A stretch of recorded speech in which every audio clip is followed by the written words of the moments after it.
Hello and welcome to the OkState Insider. I am your host, Scott Wright, joined by my co-host, Tyler Adams, who is back in the United States. Tyler, sounds like you had an amazing trip overseas. It looks like you've got a memento there that you're wearing as well. So how was it over there? A little Atletico Madrid jersey. Scott, it was absolutely fantastic. I was kind of telling you a little before this. The way I did this trip was the going to Europe on a budget for sure. We found really good deals on flights in March and booked it on a complete whim. Like, let's just do it. Got permission, from the guys, from the boss, and so like, let's do. We literally had no plans of doing this trip. I've always wanted to do it. And then one day I was just surfing flights, and they were well under $1,000, and so I was like, now's the time. And then, so whenever we're booking rooms, I was like, let's do hostels. Like, let's really, go the traveler route, the young traveler route, and do hostels. And like I was telling you, it's changed my view on the way I can travel now to where I can go stay at somewhere for $10, make friends from all over the world, have the time of my life. And so, yeah, it was awesome. The highlight of the trip for me was we went to the Atletico Madrid versus Malaga game. It was a home opener for La Liga, and the World Cup trophy was there because there was players that were on the Spanish national team. So they did a guard of honor for them and saw the World Cup trophy. And I bought this off just like a guy selling fake jerseys off the street, because I wasn't gonna go buy a $120 jersey or anything. So I got this on the cheap. And the jersey on the player on the back is Julian Alvarez, who is a complete superstar. He's like the one guy I knew from Atletico Madrid, total superstar. He's on Argentina. He's a defensive player. He was on their World Cup team. Then obviously this last summer as well, World Cup runner up. So complete star. And so I was like, yeah, I'm gonna get the Julian Alvarez jersey. And so when we're at the game, first of all, we got these tickets that were equivalent to the 45-yard line, fourth row. We're a fourth row up. All you can eat and all you can drink beer for $150. $150. Wow. Yeah, it was probably the best deal I've ever had for anything. I'm a guy that likes to find deals. This was probably the best one ever because the amount of beer I drank was definitely $150 in itself. And then the view of the seats were incredible. But during the game, I'm like noticing or before the game, I'm like, no one's wearing Julian Alvarez jerseys. That's weird because I know he's a star. Like, he's got to be one of their better players. And so no one was wearing his jersey. And then before the game, they announce the whole roster. They do the subs and they do the starting lineup. And the whole time I'm waiting for Julian Alvarez, he never pops up. So I'm like, what's going on? I'm like, did he leave? Like, did I miss that he left or something? So I asked. There's an Atletico fan sitting right in front of us. And he starts talking to us. I'm like, okay, he speaks English. And so we're kind of talking at the game, like, hey, what's going on with Julian Alvarez? Why isn't he playing? Is he even here? And he's like, yeah, man, I saw your jersey when I was walking down here. And that's when I kind of figured you're a tourist. No offense. He's like, I don't know if you've heard, but Julian Alvarez is demanding a transfer out of Atletico Madrid at the moment. And he's in the doghouse big time with this fan base. I was like, no, did not know that. So I was wearing what was equivalent to like a Kevin Durant jersey at a Thunder game, right? Yeah, at a Thunder game at this game because he's a superstar and he wants to move on to a bigger club to get paid more money and to compete for more championships. And yeah, he's in the doghouse. He's in the doghouse big time with that fan base. It's always nice when you can be identified as a tourist in another city right away. Yes, just based off your bootleg Julian Alvarez jersey. Right. Nice. Well, really sounds like an amazing trip. I saw some of your stuff that you're posted on social media from the game and everything. Just looked amazing. So it was awesome. It really was. Were you able to keep up with the Cowboys at all from Europe? Well, so a little bit. I listened to Drew Messamaker. I saw he went on a Barstool podcast with Liam Blutman. So I listened to that not in the flight, but on the airport waiting for my flight. So I listened to what he had to say, and that's something I kind of want to talk to you about as well. The media accessibility for this team so far, not even just with the local guys, but going on like a Barstool podcast or going going on a On3 podcast or whatever it is. It's really amplified over the last couple of years. I think it goes to show just Eric Morris just really gets this day and age of college football, and that, hey, we got to let these guys go on any news outlet that they can. So I thought that was interesting. But I did have a nice surprise waking up to an ESPN notification saying Oklahoma State head coach Eric Morris shoots and kills an armadillo at 2 a.m, apologizes to neighbor for gunshots. And I was literally right after I woke up, I'm like, I rubbed my eyes. I'm like, is Mike Gundy, like, am I dreaming? Did Mike Gundy, what, is he interim? Like, did Eric Morris quit and they had to hire Mike Gundy as interim? Like, what's going on? Sure enough, I see on your account, OkState Insider, the video of it, and it might as well have been Mike Gundy. And if I wasn't confident that Eric Morris was a guy, I'm more confident now. That's been the my favorite thing that's kind of revealed itself out of this, is that he has pulled some more fans over to his side pretty quickly with the whole armadillo story. The highlight of that too was him just being like, "Hey, I'd apologize to the neighbor for gunshots." That's not even the armadillo. I had to apologize to my neighbors for gunshots. I live in the country; it's legal. Don't worry. Yeah, well, and like I was kind of stunned in the moment as he started telling the story because I wasn't prepared for it. Yeah. And I really want to know more details. Like, he talked about like he woke up, couldn't sleep, decides to go outside. Like, was he just sitting there in the dark, like in a rocking chair with the gun across his lap, waiting for the armadillo to show up? Like, I want to know more details about the story. But the thing I noticed too, because I did listen to some of his availability as well. When I was getting ready one night, I listened to probably 10 minutes of that availability. And one thing I've also noticed with Eric Morris, not even let's forget about spring ball. Let's forget about his introductory press conference.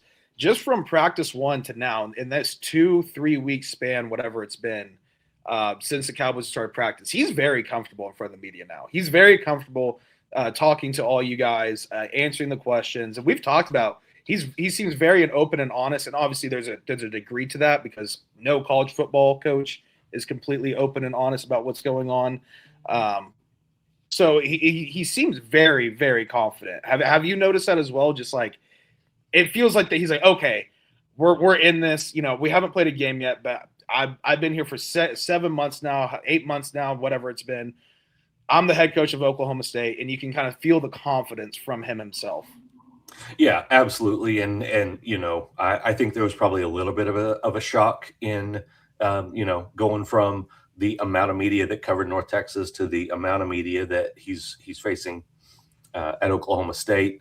So there was probably kind of an adjustment period where he had to sort of get comfortable with it. And I think he's definitely comfortable now. And he's such a genuine guy that he's just himself all the time. And that's how you end up with stories like the armadillo story and some of the other things that that he talks about. So he absolutely is more confident. He's I think more confident in his team. I think that really helps a lot too. But he's definitely more comfortable in front of the cameras now than he was. That those first couple of times that we talked to him, you could tell there was some nerves under the surface. There was a little awkwardness at times to it where it was just nerves. It was just nerves, and I mean that's a good point. You don't really think about being the head coach at North Texas and then coming over to Oklahoma State where it's a night and day difference with media coverage. Yeah, absolutely.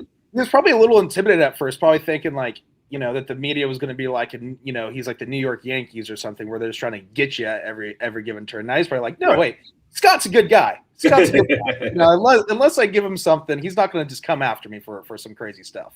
Right. Now you will if you give him reason. Like if I need to, I can do it. Yeah. But he's got to give me a reason to do it. So and maybe shooting an armadillo will follow us.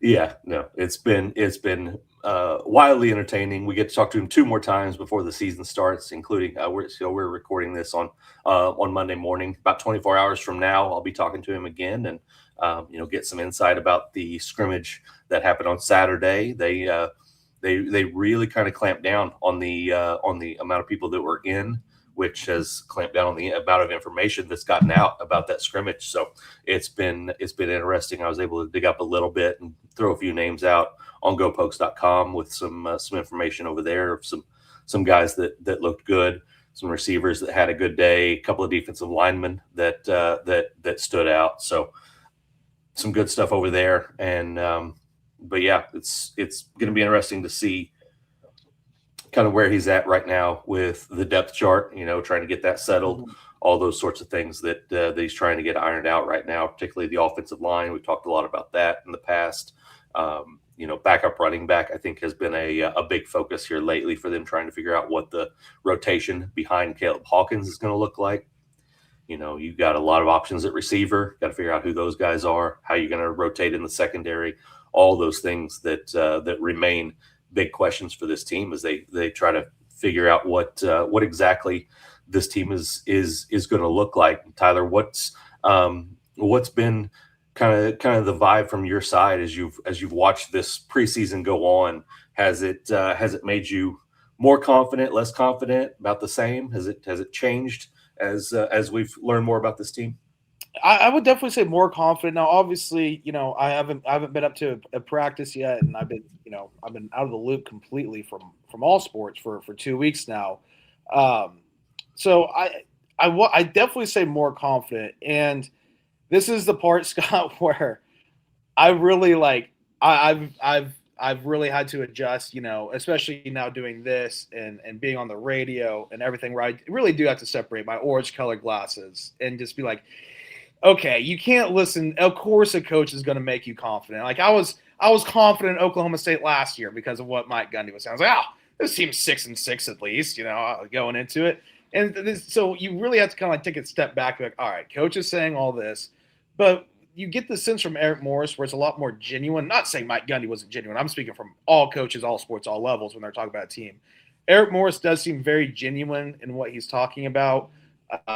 And then the way he just kind of talks about guys itself, whenever a reporter is asking him a question about a certain player, and he kind of goes into detail on, how he's been, his statistics and 40 time and how big he is and, his summer progression, go from spring ball into fall camp. So it's definitely made me more confident. I'm still cautiously optimistic because we talked about this, 2 episodes ago. You said, what's your biggest fear? And I said, well, there's a world out there where they are 5-7, It's not crazy to say that they're 5-7. I don't think they're going to be. I'd be pretty surprised if they don't make a bowl game.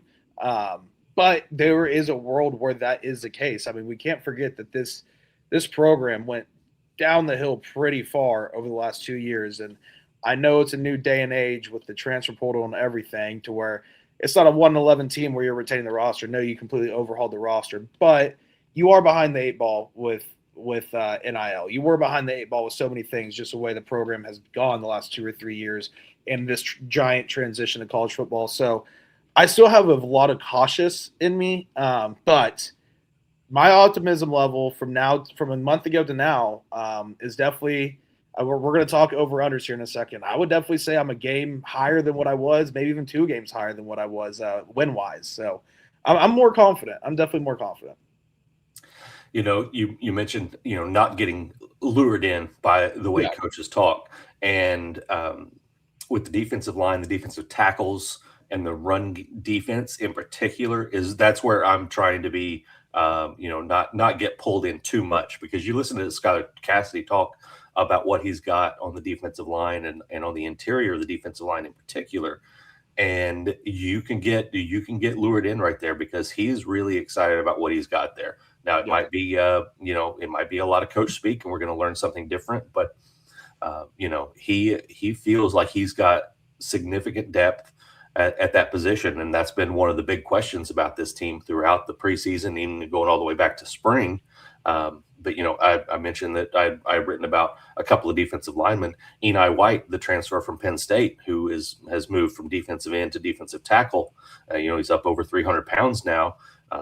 He's probably a third string guy in that group, but he was one of the guys that really stood out in that scrimmage on Saturday, and that gives you some thought that maybe there really is some depth there. We're going to find out really quickly, I think, but it's been interesting to see the way that they've talked about that group and the run defense as a whole, and their belief that they're going to be okay there. So because really I feel like I feel like, well, I won't go any farther because we got a question coming up about defense, but if you want, we can go ahead and get to the reader or the message board questions that were shared over at gopokes.com.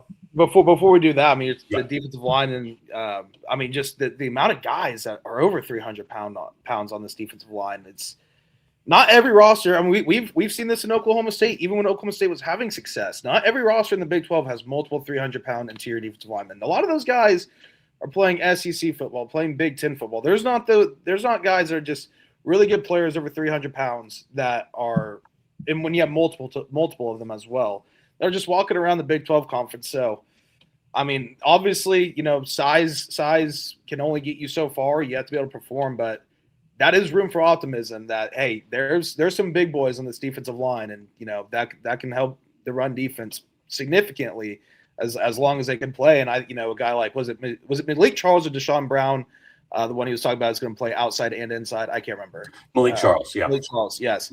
I mean, when you have a guy like that, I mean, with his size and his speed, I mean, that sounds like he could be a just complete Swiss Army knife. So there seems on paper to have some room for optimism for this defensive line. Yeah, it certainly feels that way. And you mentioned the number of 300-pound guys, and that's a credit to Brian Keegan's and the work he's doing in the weight room with these guys, because it wasn't that way even in the spring. Yeah. They've had some guys that have bulked up since then. Malik Charles being one of those guys. He played at about 280 last year and is up over 300 now. So, he's primarily going to be defensive end, but be able to move toward the interior and, maybe even be your guy in the middle of a 3-man line. So, going to be really interesting to see how they piece that together. I think they've got a lot of versatility in that group, and I think it can make it a little bit more of a weapon than maybe we thought it could be. Because of this part of the conversation, I'm going to go ahead and jump to that question that was submitted over on the Go Pokes message board. It's very simple. The strength of the defense will be blank. What's your thought from what you've paid attention to at this point? Where do you see the strength, whether it's a specific element or a position group? What do you see as being the strength of this defense? I'm just going to stick with secondary because I feel like we know more about secondary. LaDainian Fields, Mo Horn, which I know you've talked about. It feels like the secondary. I hope it's obviously somewhere in the front seven. I think that'd be probably best overall, because if you have a good front seven, good defensive line, that helps the rest of your defense. But I'm going to stick with the secondary for now, just because I think we have a little bit more known there than we do with the other position groups. So I'm going to stick with secondary. Safeties and corners. I'm going to a complete unit. Yeah, that's fair, and I think that's absolutely a possibility. I'm going to go with the pass rush. I really think these defensive ends coming off the edge, they've got such a variety of guys. They're going to be able to keep those guys fresh. And then you've got guys that are going to be able to take advantage. You've got guys that can be speed guys that can be physical, guys that can do a little bit of both. So I really like the mix of that group and the depth and the overall talent. I think it's maybe the deepest position on the team. I go back and forth between defensive end and receiver as in terms of the deepest position. But I think they're going to be able to do a lot with that. And then I think the secondary then is really going to play into it and help them have a good pass defense overall, because I do think that secondary is pretty solid too. So I said I got to be careful with my orange colored glasses listening to Coach talk. But Scott, I might be putting on my glasses hearing you talk, because I mean, I think we know this offense. I think we know this offense will be good. And this defense, I mean, you get me more excited about the defense every time we talk. So if they happen to come to form, we might be having some fun. And I've said this all along, because I do know there are a lot of fans that are skeptical about Skylar Cassidy, 32-year-old defensive coordinator, never been at the Power 4 level, all of those things. I totally get it. And it's not going to be a roll out the ball and they're a great defense type of situation. Yeah. This is a rebuilding situation. They're going to have moments when they look lost out there. It's going to be that way. Probably over the first couple of years, honestly, they're going to have those moments. But I also think they're going to have some moments of brilliance. I think they're going to have some moments of dominance when they look really good and do some really big things that are maybe going to help them win a game or two along the way. And you sign up for that every time if you're an Oklahoma State fan. Every single time for this season, you sign up for that. Yeah, absolutely. All right. I don't know how much attention you've been paying to the backup quarterback race, but that's where our next question goes. I read your article with where you interviewed Brandon Weeden. And nice. That one probably got you a little excited. I'm very excited about. All right. Well, if you had to put your money on one today, who wins QB2 between Grant Jordan and Broderick Veers? Veers being the freshman that you mentioned. What might not be who you think's going to win, but who do you want to win might be the better question, Tyler. I think Veers is going to be QB2. But, and me and you have talked about this, if they're up 10 halfway through the third quarter against West Virginia and Drew goes down and they just need someone to, manage the game and just try to come out of there with a victory, whether it's just, hey, let's go get it. Just go get it. You have 2.5, you have 2 or 3 drives. Go get a drive for a field goal. Let the defense, try to do their part. Let's hold this 10-point lead or whatever it is. I think it's going to be a Grant Jordan situation. But I think if it's a long-term injury, knock on wood, if there's a long-term injury with Drew Messamaker, I think they're going to roll out from everything I'm hearing. You've talked about it. Brandon Weeden was very high on this guy. I think they're going to go with Brody for the long term. He seems to be the future as well. And again, we've talked about this before. It's not that if Drew goes down, the season's just throw it in the trash, it's over. But it is one of those things, if Drew goes down, expectations completely change for everyone and everything, including the fan base, where you go, okay, this is year one for Eric Morris. Brody seems to be the future. Just roll him out there and let's see what he got. So I think it's going to be Brody. It's going to be QB2. Yeah, I'm kind of the same way as you. The first 4 or 5 games, maybe I'd say 4, because then they've got that off week before game 5. The first 4 weeks, I think, depending on the situation, it's probably Grant Jordan. You get to that mid-October game against UCF, something happens. I think they're probably ready for Brody Veers to be that guy there. So, it's going to be interesting, but it really feels like they've been trying to push him a little bit, and it feels like he's responded to the challenge here in preseason. So, I've heard that he got a lot of reps, including some with the ones at the first scrimmage 2 Saturdays ago. So, it sounds like they're really positioning him to be that number 2 guy, and it's all a matter of how comfortable they are with him at certain points in the season and where they want to hand him that job permanently. But it really does feel like it'll be that his job sooner rather than later. Yeah. It's going to be interesting. If Drew Messamaker does come back for his what would that be, his 5th season? This is his 3rd, so yeah, or his 4th season. Right. In 27, they're the boosters and Eric Morris. They're going to have to convince him to stay, because if he's got the talent to go start at another Big 12 school, and also they're going to have to pony up and be willing to say, hey, we're going to have to pay a backup quarterback $1 million, $1.5 million. If this kid's truly as special as I think a lot think he can be, it's going to be a situation in Stillwater where you're going to have to pay a backup quarterback next year, because your future is going to not depend on it. That's probably an unfair thing to say, but your future is going to be built around Brody Veers. So it's going to be interesting to see how this offseason goes with him if Drew Messamaker does decide to come back. All right, you're gonna have to. You might want to put on those orange tinted glasses for this one, because this is right up the alley for that version of Tyler Adams. The question is very simple: how many yards does Caleb Hawkins have in the conference title game? Well, Caleb Williams is going to go for 4,000 yards for the Chicago Bears. He'll be the first ever Chicago Bear quarterback to go for 4,000 yards. Happening this season. Bookmark it.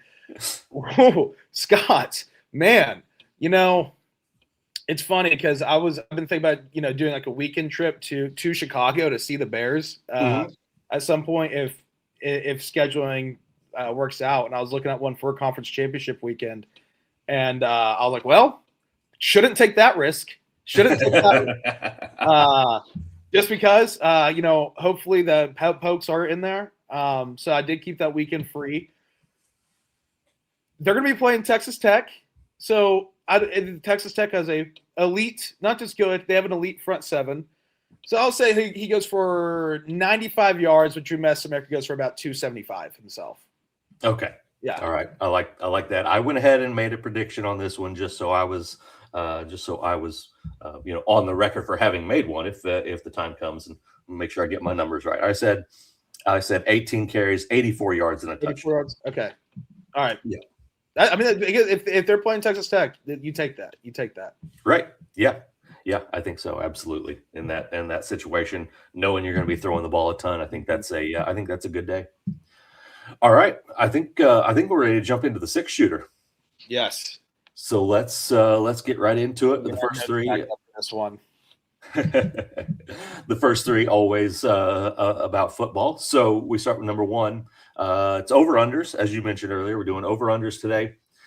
At the end of the season, Oklahoma State's final ranking in total offense nationally, over or under 25th nationally. Boom, way over. Top 25. You're going high? When I say way over, I don't think it's going to be like top 10. I think they can be top between 15 and 20. Again, I just come back to this schedule where there's some obviously really hard games. Oregon and Texas Tech speak for themselves. At Houston, I'm very high on Houston. I think Houston might be in Arlington for the Big 12 championship game. If not, I think they're going to be a top 4 team in this conference, kind of at minimum. That's how high I am on Houston right now. At Kansas State's not going to be easy. At Arizona State's not going to be easy. But when you just take away Oregon and Texas Tech, every team on this schedule is very beatable. I don't think Oregon's that beatable. I think Texas Tech, if you get them Halloween, is that Halloween weekend? No, it's Iowa State. Iowa State is Halloween. Iowa State's Halloween. Right when I said that, I was giving flashbacks to 2011 because it's not Iowa State Halloween. No, it's November 14th or 13th, whatever it is. Right. That's one where I'm not going to say OSU cannot win that game, because I think OSU night game, if it is a night game, it's a blackout game, Boone Pickens Stadium. Texas Tech could overlook it because they're 10-0 or whatever it is.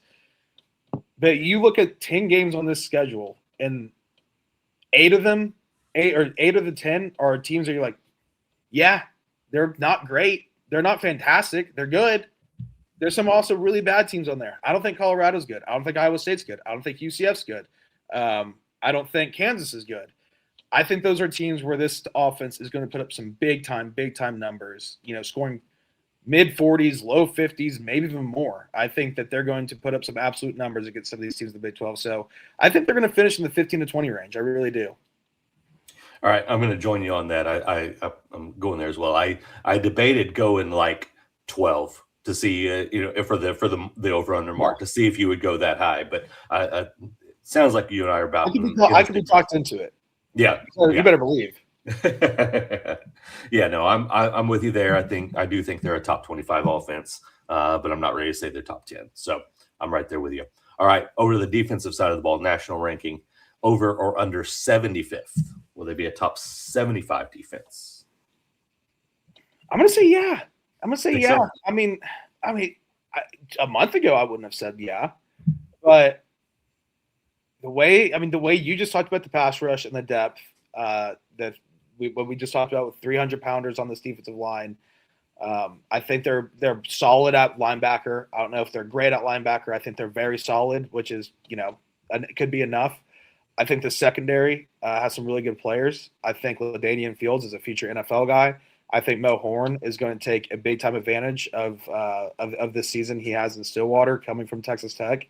So I think, yeah, and again, it's all back to the schedule. If they were playing, BYU, Texas Tech, Houston, if you added in, they're playing Texas Tech and Houston, but if you added in more of the upper echelon of the Big 12 teams, if you added in BYU to this, maybe my answers are different, but their schedules right now on paper is not crazy difficult. A lot of these teams that they're playing are bad. I think Colorado is bad. I think Iowa State is bad. I think UCF is bad. So I think that's just going to help advance their stats. So I'm going to say, yeah, I think they could be top 70, top 65.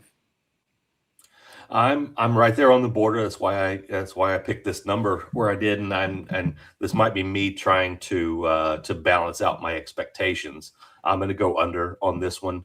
I don't think that they're going to be down in the hundreds, but I'm not ready to say they're top 75. And the one thing that I keep coming back to when I think about this defense, partially the rebuild, like we talked about earlier, but also the fact that they are going to be put on the field a lot. Yeah, this offense is going to score a lot, and it is going to really test that depth, and we haven't really seen just how deep they are at some of those positions. It's going to test them in a lot of ways. So, I do think they have the capability to be a top 75 defense. I'm not ready to go there yet, but I'm certainly closer than I was, on August 1st. So it's going to be a work in progress with the defense, and I'm curious to see what exactly it looks like the first few It's years. a great point where this offense is. I mean, there's going to be times where this offense goes out there and they're scoring 3 plays. Yeah.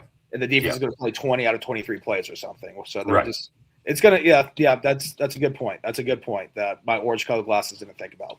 Yeah, because you go out there and you have an 8-play drive, and even if you get a stop and force a punt, and then they go score in 3 plays, and you're right back on the field, and it's gonna be a lot of work, a lot of strain on those bodies. So we'll see. All right, third and final one. I'm wildly fascinated now that I'm glad I picked this because of your comments earlier. But this is the over/under on the win total.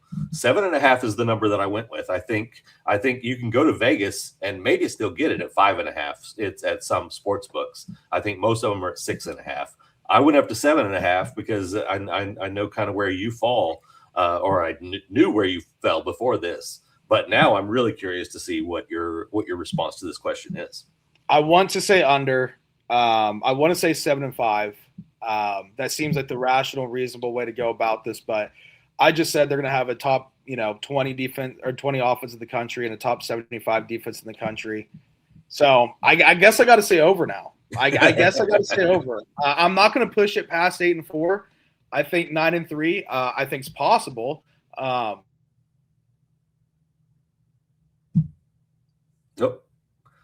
Tyler, it looks like we lost you there. So I'll. Am I back? I got you back. Got you back. All right. I don't know what happened. My internet just lagged out there for a second. All good.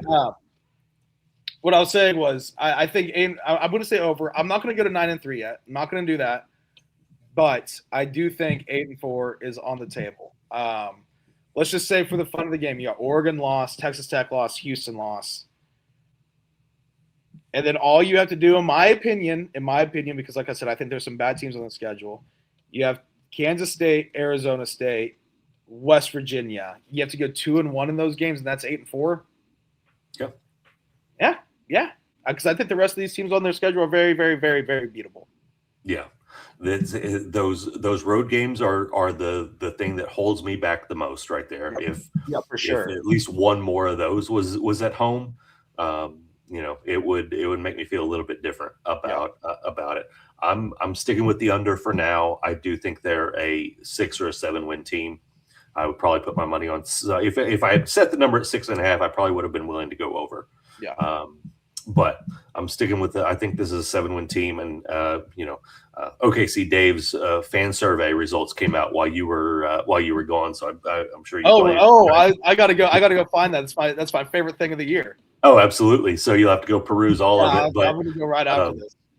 I think 25% of the fan base had them at 7-5. So that was the highest ranking among everything. So yeah, it's that's right where everybody is kind of settling, which feels a little bit weird to say because there's so much unknown about this team and the Big 12 just in general. Yeah, it's hard to say these teams are bad, but like, who's to say West Virginia is not going to be a 9-3 football team? Right. It's just like So. Yeah. I don't think I'm confident. I am confident that Iowa State is not going to be very good, but it's on the road. So on Halloween, and we know how games and names Iowa can go for the Cowboys. Exactly. All right, man. Well, I believe it's time for the draft then. Now, while you were gone, did you get to keep up with with any of the fun Jaden Daniels. I did see the Jaden Daniels stuff. I did see that. That was a fun little meme going around right there. All right. I know we don't do NFL coverage or Jaden Daniels coverage around here, and you're a grown man. Find a new representative that's not your mom. Just let your mom be your mom. Like that's my advice, Jaden. That's totally my advice right there.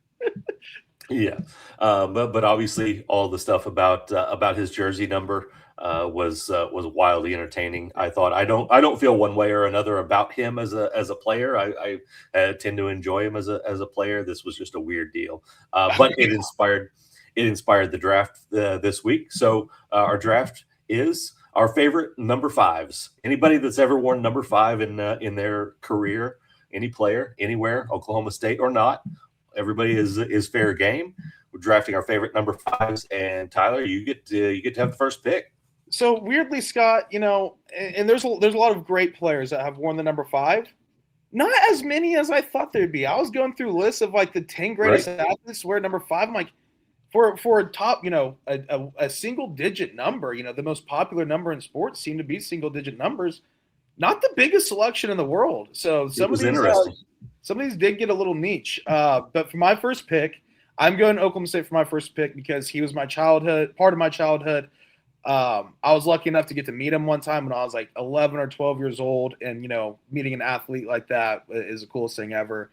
So I'm going to go with former Oklahoma State wide receiver and punt kick returner, Josh Stewart, Stewie. That's one of my all-time favorite Cowboys right there. Just, the 2012, 2013, early 2011. Just Josh Stewart was an electric player for Oklahoma State. He's the first number I thought of when I thought of number 5 for Oklahoma State. It was Josh Stewart instantly.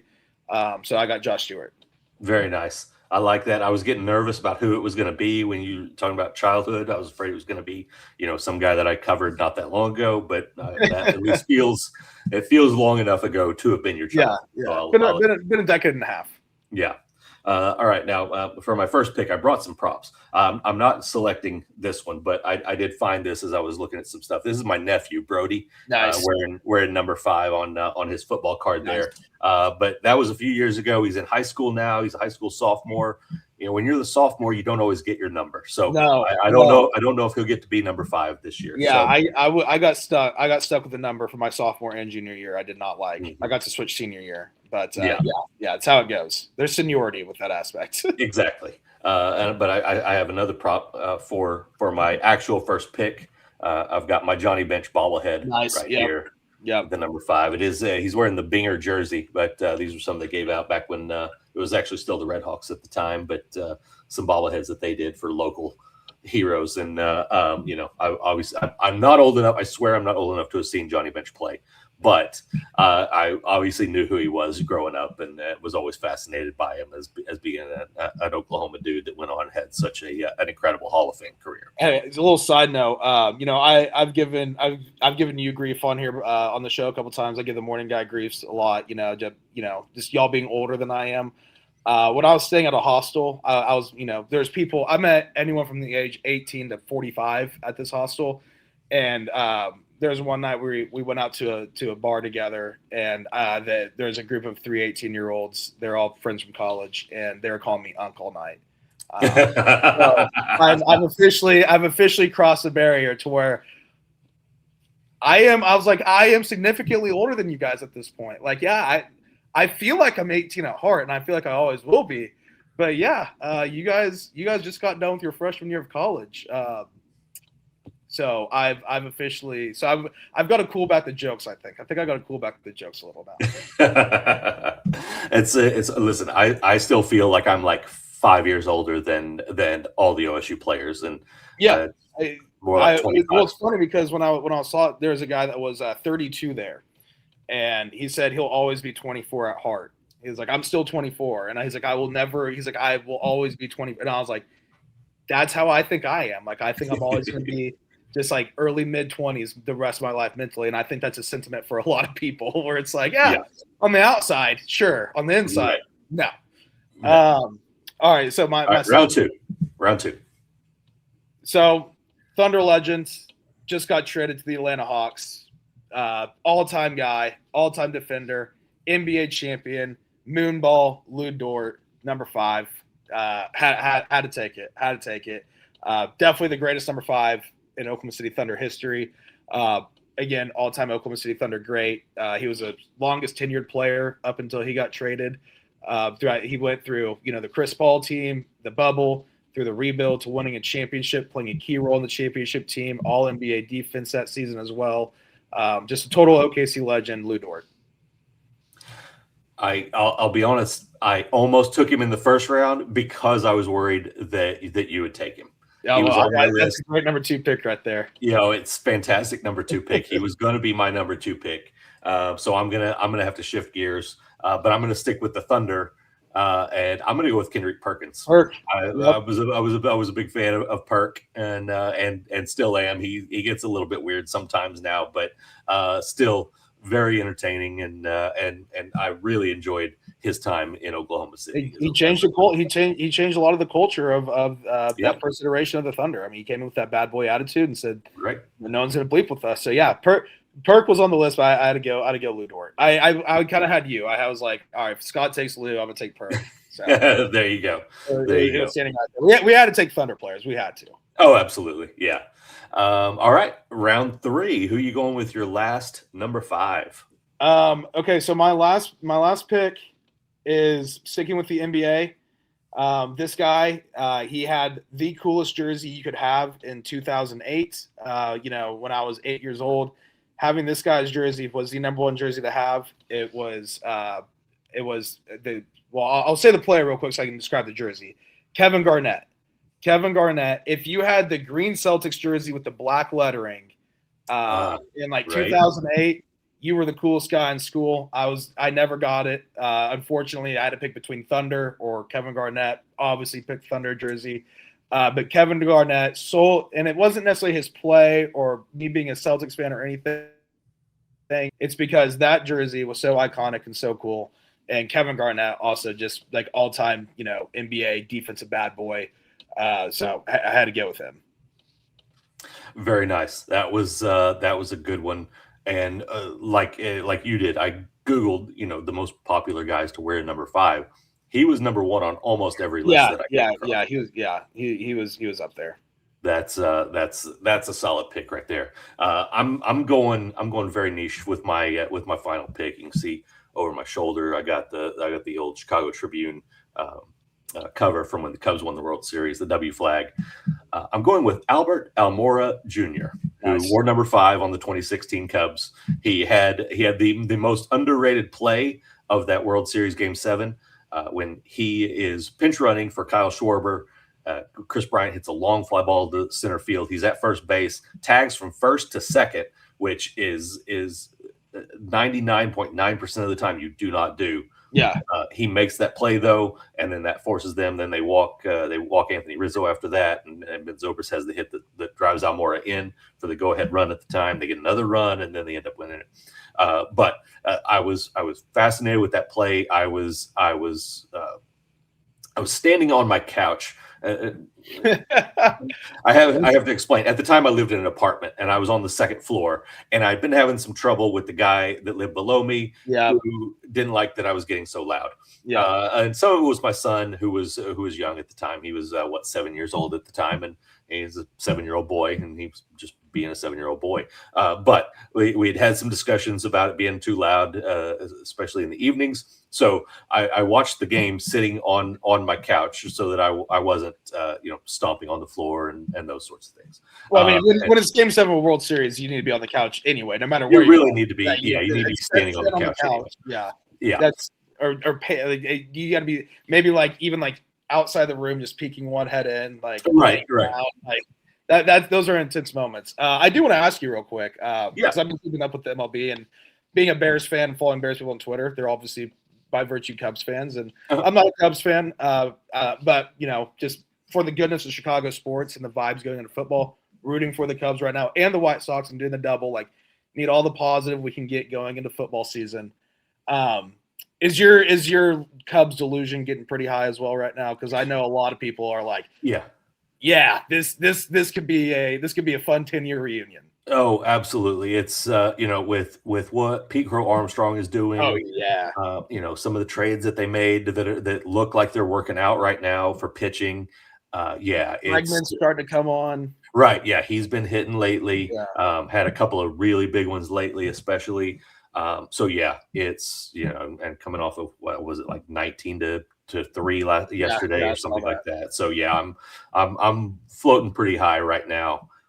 Really enjoying this, and yeah, particularly with PCA, like I keep waiting for the crash, because he kind of did that last year where he got off to the great start and then the bottom fell out.